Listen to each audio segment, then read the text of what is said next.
Hey guys, welcome to my Zypher build. Zypher is objectively one of the top warframes in the game. He's in terms of damage, in terms of tankiness, and he's also a jack of all trades capable of doing all of the top tier warframe abilities in the game besides stripping armor with this build. And you don't really need to strip armor because he has damage scaling. So what do I mean by top tier Warframe abilities? Well, I mean stuff like damage scaling, complete incoming damage immunity, a way to have infinite energy economy so that you could keep spamming your abilities nonstop without thinking about it. Um, and also a mobility inside of missions, etc., etc., etc. I mean, every single thing that you would really want to have, or any reason that you would choose a certain warframe to play for, he can do most of those things. He can pass laser barriers, a bunch of other stuff. Like I said, he has all of the different.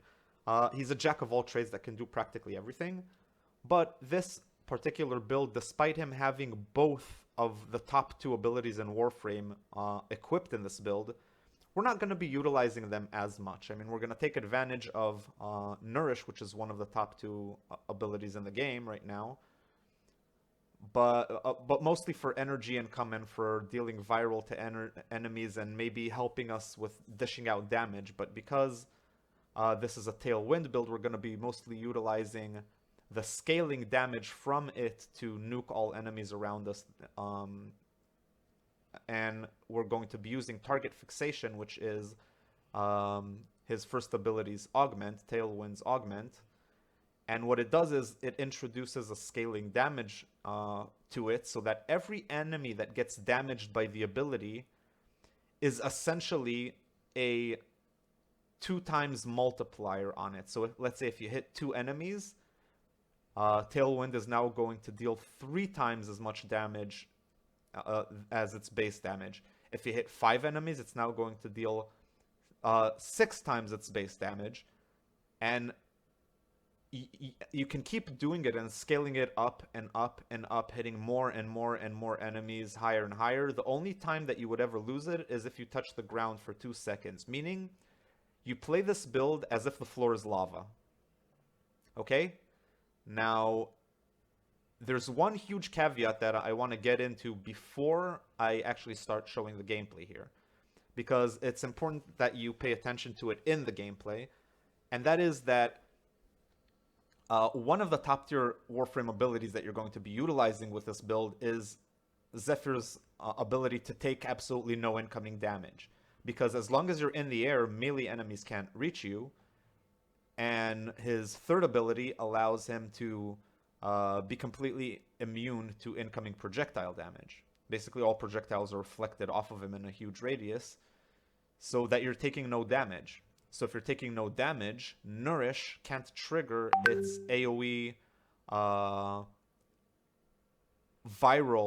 on all enemies around you in a huge radius, because the condition for Nourish to do that is taking damage. That's why we're using Combat Discipline Aura, so that when we kill an enemy, we lose 10 health. That is going to trigger the Nourish debuff on all enemies around us.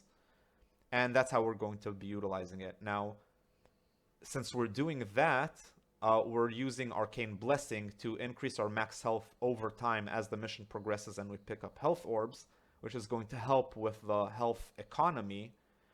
And last but not least, is sure, we can increase our max health with Arcane Blessing, but we still need a method of healing. And for that, we're going to be using Magus Nourish, an Operator Arcane, which says that as long as you're an operator, your Warframe is going to heal, which is exactly what we need. Now, that is counterintuitive because target fixation, like I said, you need to treat the floor as lava. And if you switch to operator to heal Zypher, then Zypher is going to be on the ground for more than 2 seconds, right? Well, wrong. And that's the main tip that made me want to make this video in the first place, because it's just that important to show.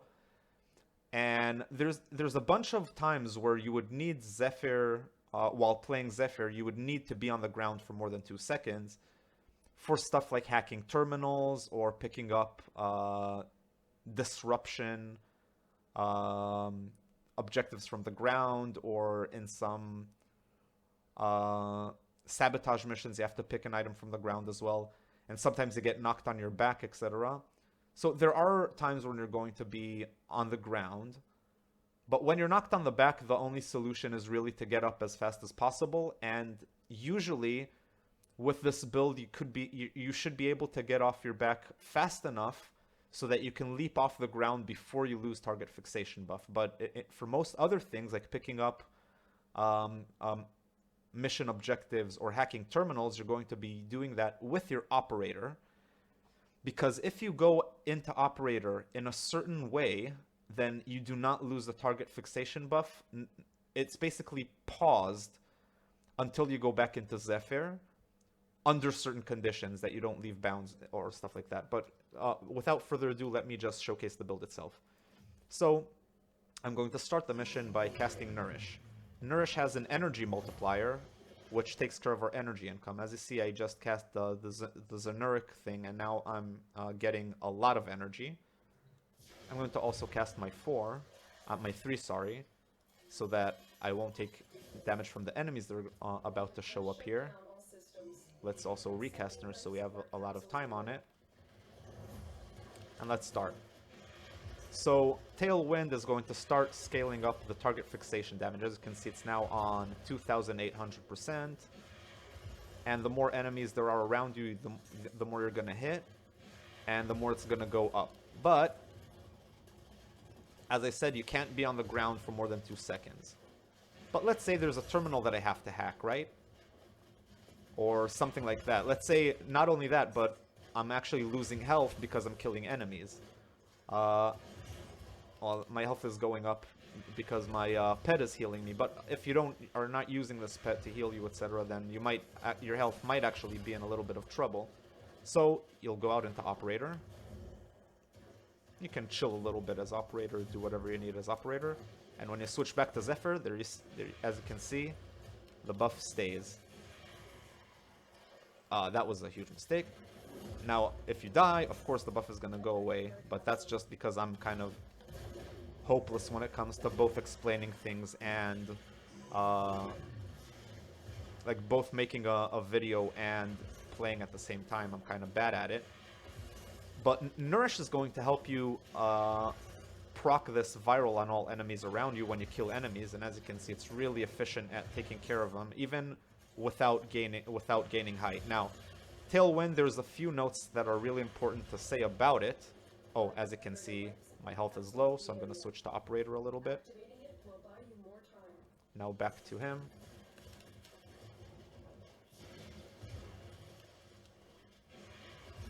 I think I need a little bit more health as a buffer.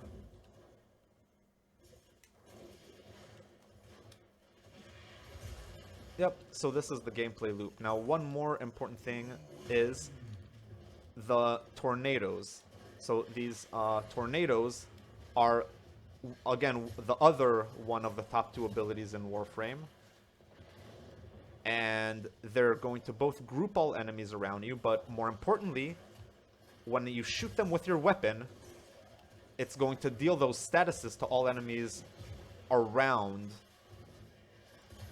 As you can see, I'm hitting enemies that are on the top floor there. Now, it spreads all these statuses and stuff like that. Now, what's important about this is it's going to help us with archon mods. So, I think we should probably... Now would be the time to get into the actual build section of the video.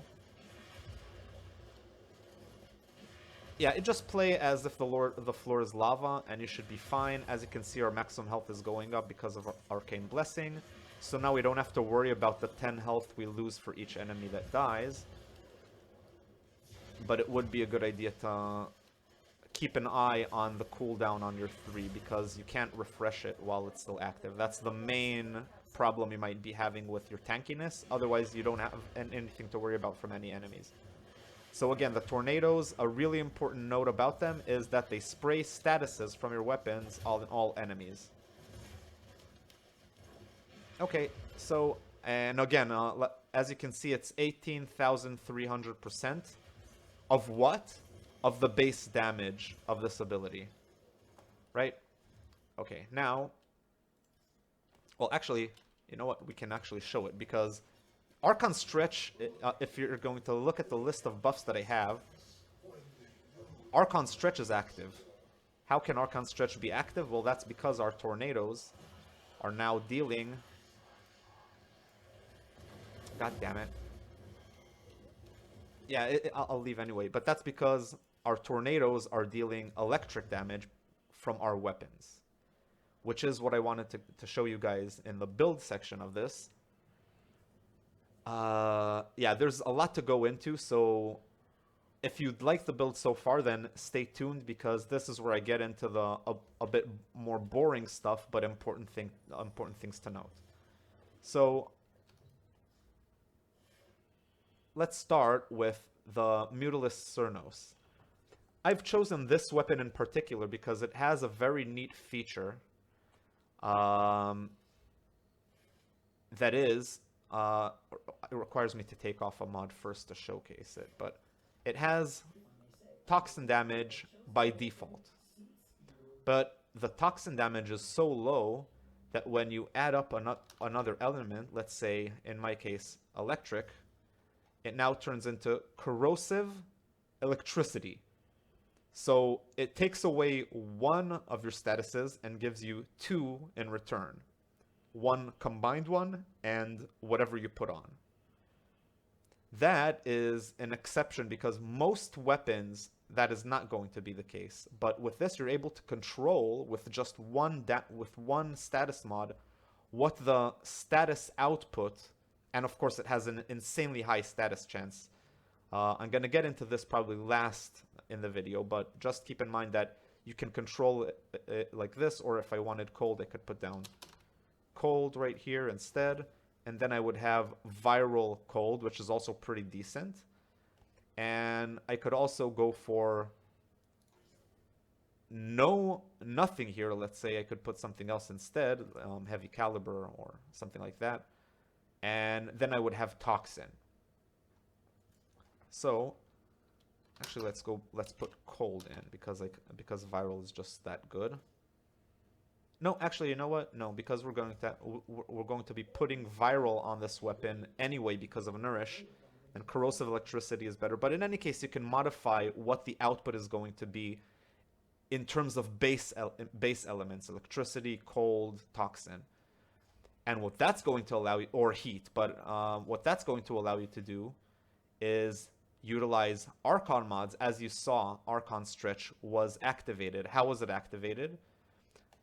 Usually these don't proc from weapons, but since tornado is an ability and not a weapon, and since it absorbs and spreads damage from your weapon as ability elemental damage, there you go. You can now basically modify which archon mod you're taking advantage of based on which weapon, which status you're shooting the tornadoes with. This is insanely powerful.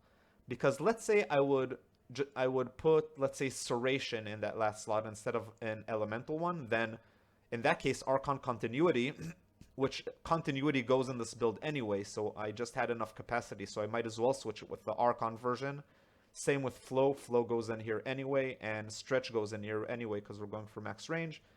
So we might as well just replace those base mods with their Archon versions, considering that I have enough capacity for them.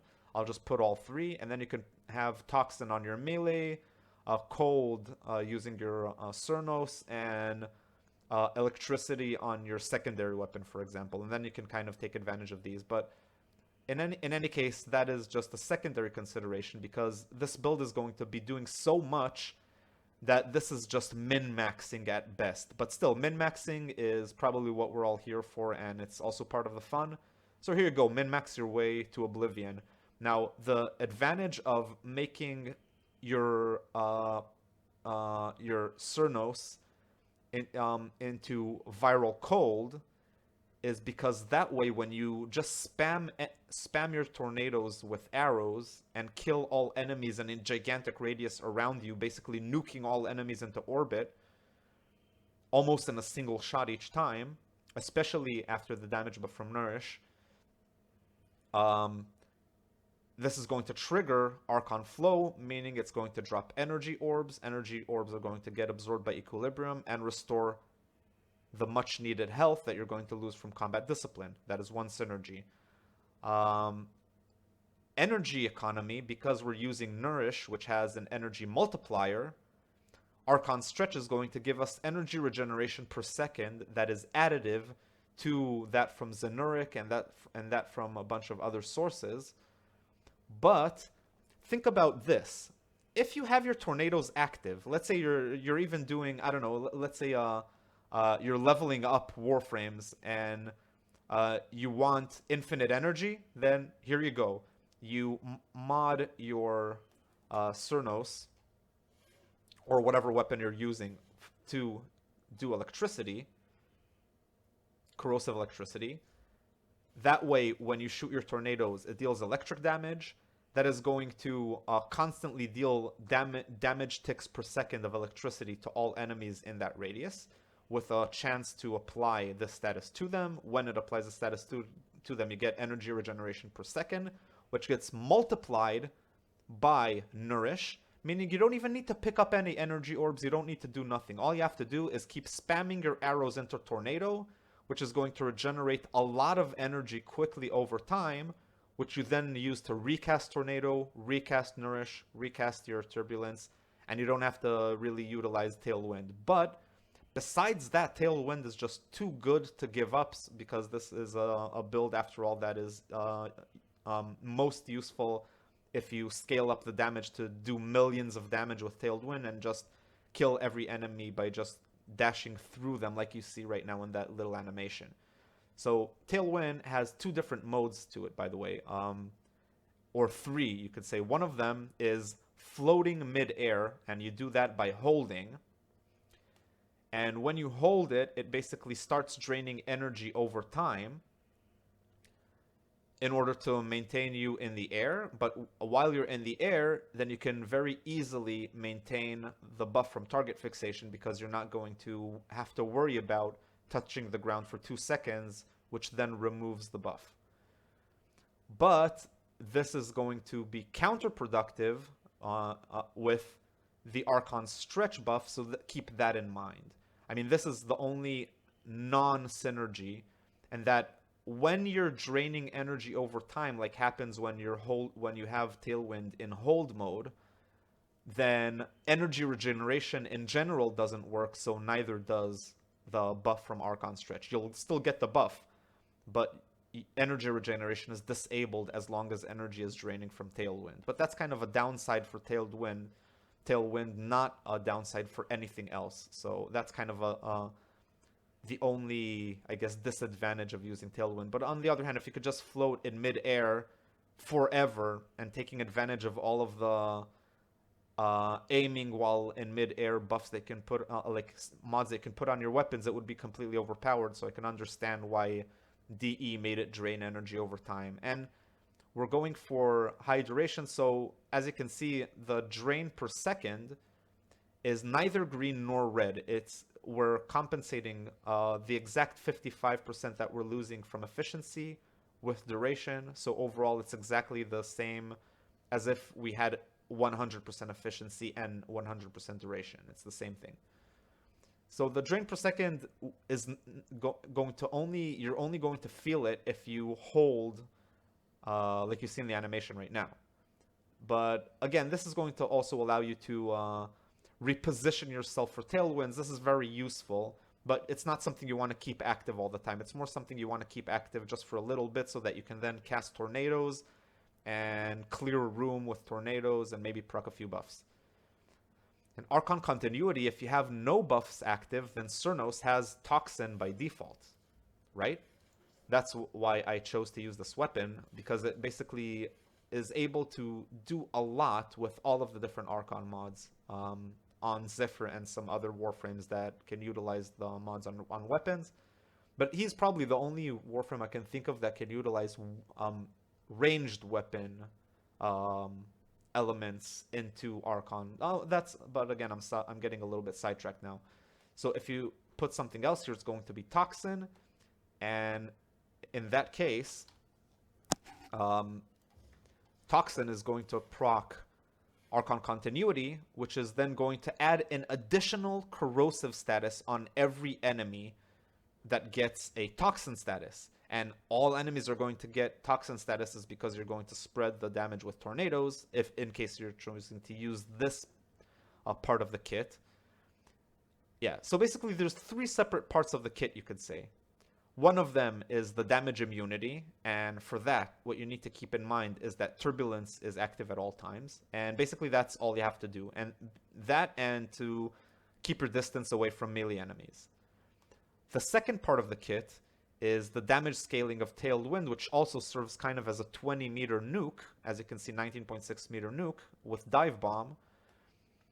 And that is going to wipe out all enemies in a 40-meter diameter, pretty much, which is the size of most medium rooms in the game. So this is a room clearing ability that once you scale up the damage enough can also take out acolytes very easily. It can also take out everything very easily, like Eximuses in one shot. And one humongous tip about this ability that I'm not 100% confident about, but I'm not 99% confident about, is that from my experimentation, it seems that if you land outside but close enough to nullifier bubbles, then you pop the nullifier bubbles without using any weapons or anything like that. And you just straight out kill the nullifier enemy because it deals enough damage to pop their bubbles and kill them. Maybe because of the combination with Nourish dealing of viral AoE damage, which kind of pops the bubble, and then they die from the damage from Tailwind. I don't know what exactly is happening, but I noticed that you can easily deal with nullifiers by dive bombing next to them, but outside of their bubble, and that's it. And stay away from their bubble because you don't want to lose all of the various buffs that this thing gives you, and there's a lot of buffs that it gives you don't want to lose. Most particularly turbulence, because if you touch a nullifier bubble, you lose your protection from incoming projectiles, and then you die very quickly. Now, it could also work with Archon Vitality. So if I would not be using Archon Blessing, I could, let's say, for example, replace Equilibrium with Archon Vitality. You could maybe decide to do that, but Archon Vitality increases Zephyr's health to, I think, 800 or something like that. Not very high, like maybe 800, 900. Nowhere near what you're getting with Arcane Blessing, and Arcane Blessing does not take a mod slot. And Archon Vitality not only takes a mod slot, but also takes 8 capacity even if you have the slot 4 mod. This build doesn't take too many forma, which is also pretty nice for newer players, but unfortunately it does require you to be able to subsume Nourish, and that means that you're going to have to probably grind for 2 Grendels, 1 to keep and 1 to subsume. But it's well worth the effort, and trust me, you could search for guides on how to farm Grendel. Here's a tip for it that most guides don't mention, and that is that not all players need to have the locators. If you have, only the host needs to have them. So you can organize a group that each player goes for a different locator, and then you don't have to grind as much. You could just, each of you buy 1 locator for different parts, and then play as a team so that you get all of the parts. Or alternatively, if you find a player that has all the parts and he's just looking for a team to help him do the mission itself, like I happen to help a few other players with, then you might not even have to grind anything at all. You just join the mission and get the parts. But that's, again, completely aside. That's for how you get Nourish. Yeah, so again, this build is going to lose health over time with Combat Discipline. You're going to get health, max health with Arcane Blessing, and you're going to restore health mostly by picking up orbs with equilibrium, and also your pet is going to heal you depending on which one you have. With Hunter Recovery, if it's able to utilize that. The Panzer Volpafilla is an amazing pet for that. Now, since we're using, I'm using equilibrium because this is because there's a lot of orb synergy with both getting energy and getting higher energy with the energy multiplier from Nourish, and because I lose health, so I kind of like getting health, and health orbs get converted to energy because of equilibrium, which is really efficient at restoring your energy without needing to follow up on with any regeneration methods. Just picking up orbs is gonna tip you up enough. But in any case, since I'm using equilibrium, which is not necessary, I'm also going for both of the synth mod on my Panzer Volpafilla. If you don't want to, you don't have to use synth deconstruct, but again, more orbs equals better, and more health orbs means I'm going to able to proc Arcane Blessing much faster to get to that maximum health much faster, like to get 50 stacks of max health much faster. Yep, this is the build pretty much, and the third part, so again, the first part of this build is the damage immunity from turbulence, and to maintain that, you have to keep turbulence active at all times. The second part is Tailwind, which has 3 different forms. One of them is floating mid-air, one of them is divebomb, and the other one is just Tailwind. And Tailwind is, in the long run, what you're going to be using most of the time. You're just going to dash through corridors, just running through your mission, and this is going to give you an almost 6-meter radius around you, in which all enemies just flat out die, especially if they have viral procs, and because of viral slash that this causes. The dive bomb does impact damage, but as you can see, like if you're lacking in damage, just stack up the damage even more because it's infinitely scaling. It speaks for itself. Now the third section, as we discussed, is a tornado, in conjunction with its synergy with the various archon mods that you might choose to be using. And that is more for clearing rooms and for staying in the same place, like mobile missions, defense missions, and stuff like that. The Tailwind is more for traversing maps or steel path when you want to nuke stuff. And this is in general in both different forms of the damage dealing that this build can do for maintaining your own health. Yep. Have a nice day, guys, and I'm sorry for the rambly explanations, but yeah, there was a lot to go into here because this build is very synergistic. As you can see, pretty much everything is taking something into account, and there's nothing here that's useless. The last thing that I didn't get into is that I'm building max range for obvious reasons. The tornadoes massively need it. Turbulence doesn't really need it, but it helps you shield team members because it's now a 16.8 meter radius, which is a lot, right? And yeah, Nourish is self-explanatory, and yeah, the last thing is the operator arcanes that I'm using, and the only thing that you really need to follow with this operator arcane is Magus Nourish, which restores 35 health per second while you're in operator mode. And as I've showed you in the beginning of the video, as long as you do it correctly, you can go into operator and do whatever the mission needs you to do in operator mode without it being considered that you have been on the ground with Zypher for 2 seconds, even if Zypher itself has been on the ground for 2 seconds while you're in operator. While you're an operator, if you do it right, and you don't leave bounds, and you don't die in your operator form or various other exceptions, then when you go back into Zypher, then you would not have lost the Tailwind target fixation buff. Magus Anomaly I put here because on transference in, it's going to pull enemies within 30 meters, not all the way to the middle, but let's say 5 or 10 meters closer. And those 5 or 10 meters closer are exactly what we need for Tailwind Dive Bomb to hit them. So it basically is kind of an extending extending dive bomb a little bit. But you could just easily replace this with Magus Lockdown. I think I'll actually do that. It's a more reliable for your protection and for many other things like disruption missions. But with this build, you can do almost every mission you can imagine on Zypher. Maybe on spy missions you have to be a little bit more careful, but you could still cross the laser barriers with the Tailwind dash. If you dash with Tailwind, you can cross laser barriers without it counting, though I think the cameras still detect you. But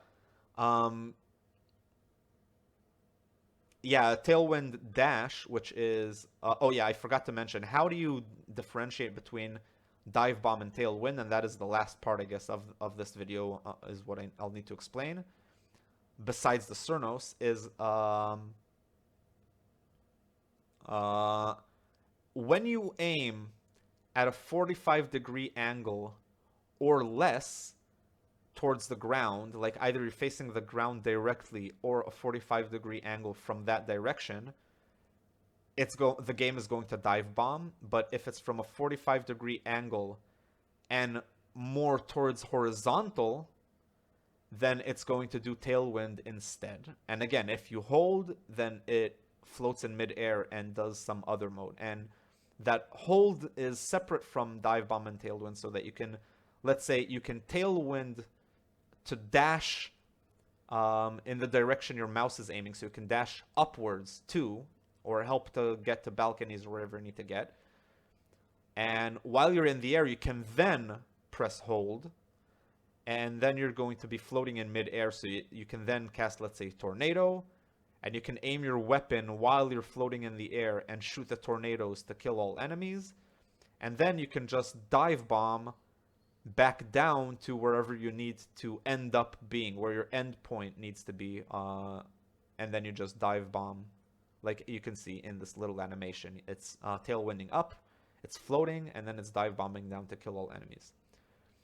Now, the Cernos build, mutalist Cernos, the main thing I want to explain about this, besides the build itself, which I highly recommend that you follow, the Cernos has a average crit chance, or slightly below average crit chance, an average crit multiplier, meaning it's not low. Both of these are not low, they're normal, which is kind of interesting for a weapon that has that much status chance, right? And it has two firing modes, quick firing mode and charge shots. And in order for this weapon to be fully effective, you would want to be using charge shots as much as possible. Except that if you're on the ground, then by the time you would have finished charging a shot... Oh, yeah, by the way, another thing to mention is split flights. I'm going to get into that in a second. But you don't want to waste 2 seconds. It takes a long time charging this weapon, so you don't want to waste all that time. That's why we're using...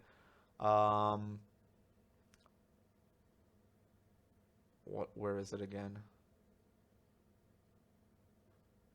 Nope, my bad. Actually, this build is wrong. This should be...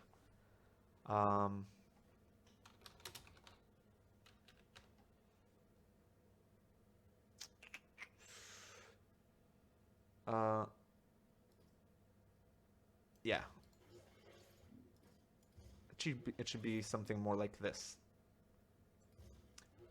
And this is going to... Wait, nope. What have I done wrong here?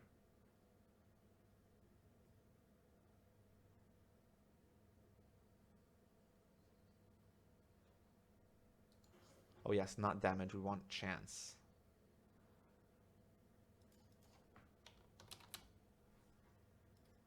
Yep, so just like we had it before. So, yeah, like this, with Vile Acceleration, you're going to be able to charge much faster. And that is crucial for split flights. Now, what's interesting about Mutalist Cernos in general is that split flights gives you up to 500% multi-shot. Or 400% multi-shot, sorry. Which is insane. It doesn't stack with the other galvanized mod, unfortunately. It doesn't stack with galvanized chamber. You can put either one or the other. But this one gives you a much higher overall benefit, but it doesn't work on AoE weapons, and it runs out after 2 seconds, and it reduces accuracy. Now, reducing accuracy, in this case, is good, because you're going to have so much multi-shot, and of course, mod this for as much multi-shot as possible, like, that's what my Riven is aimed for. And it has 2.6 multi-shot, which plus 4 is 6.6 multi-shot, so you're going to fire 6 arrows with charge shot every single time, and those 6 arrows are going to spread like a shotgun. But despite it saying that it works only on non-AoE bows, which this is, interestingly enough, this is a non-AoE bow that does damage in an AoE.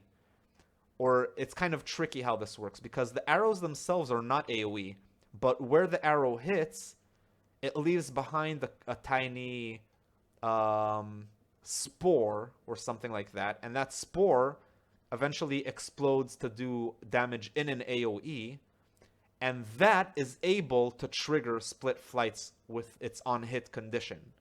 So that is going to allow you to just spam arrows like fucking crazy. You're going to spam arrows, it's going to rain arrows on the enemies, and the 90% fire rate is absolutely crucial for this, because it runs out after 2 seconds, and you want it, whether you're charging your shots or just spamming quick shots, which is also a very viable way to use this weapon, by the way, just much lower damage.